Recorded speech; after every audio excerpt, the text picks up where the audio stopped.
साफ और ऑटो कंपनियों के लिए रेलवे के जरिए माल ढुलाई में बड़ा बदलाव किया गया है। अब जितना इस्तेमाल होगा उतनी ढुलाई ऑटो कंपनियों पर लगेगी। ज्यादा डिटेल्स क्या हैं समझते हैं मेरी सहयोगी दीपाली नंदा से। दीपाली बताइए।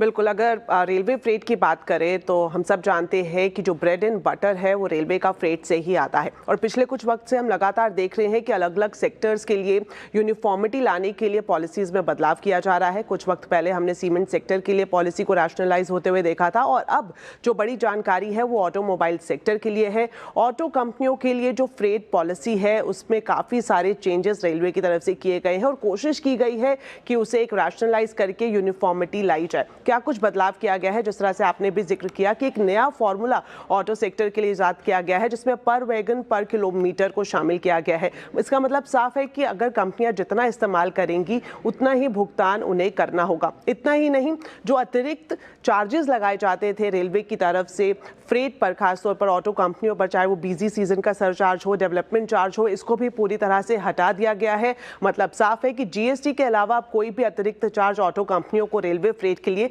नहीं देना होगा। अब किस तरह से फायदा होगा, तो रेलवे ने 3 कैटेगरीज को डिसाइड कर लिया है और उसमें सबसे बड़ा फायदा तब ऑटो कंपनियों को मिल पाएगा जब वो लंबी दूरी के लिए माल ढुलाई का सहारा लेंगी रेलवे के जरिए। और रेलवे का यह भी दावा है कि जब लॉन्ग डिस्टेंस फ्रेट की बुकिंग होगी तो रोड के मुकाबले काफी ज्यादा कम पड़ेगी। और एक और फायदा ऑटो कंपनियों को यह भी होगा कि अभी काफी अनप्रेडिक्टेबल रहता है कि कितना चार्ज लगेगा, कितना फ्रेट लगेगा। अब उसको भी एक स्टैंडर्डाइज कर दिया गया है जिससे कि जो लागत आएगी, लॉजिस्टिक कॉस्ट आएगी, उसका एस्टिमेट भी पहले से ही ऑटो कंपनियां अपने तरफ से बना पाएंगी। तो ये बड़ा बदलाव है जो ऑटो कंपनियों के लिए रेलवे की तरफ से फ्रेट में किया गया है।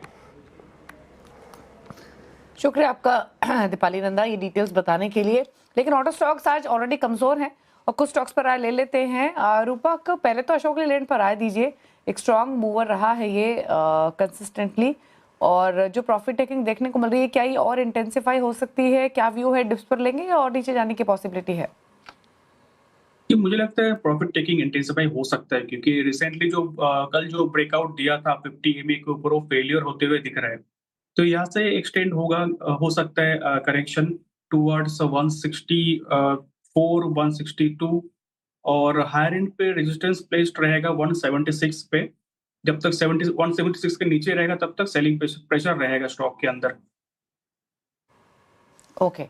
और साथ ही ऑटो पैक में ही हीरो मोटोकॉर्प या टीवीएस मोटर्स, इन दोनों पर राय क्या है? ये भी कमजोरी के साथ ही ट्रेड हो रहे हैं, नुकसान है काफी। जी, हीरो मोटर में तो सेलिंग प्रेशर रहेगा। हीरो मोटर में तो रिसेंटली रिजेक्शन मिला था 50 एमए से और करेक्शन ऑलरेडी था स्टॉक के अंदर, अभी आज और इंटेंसिफाइड हुआ। तो मुझे लगता है यहाँ से करेक्शन और एक्सटेंड हो सकता है टुवर्ड्स 4900, उसके 4900 के नीचे सस्टेन किया तो 4700 तक जा सकता है और हायर एंड पर रेजिस्टेंस रहेगा 5250 पे।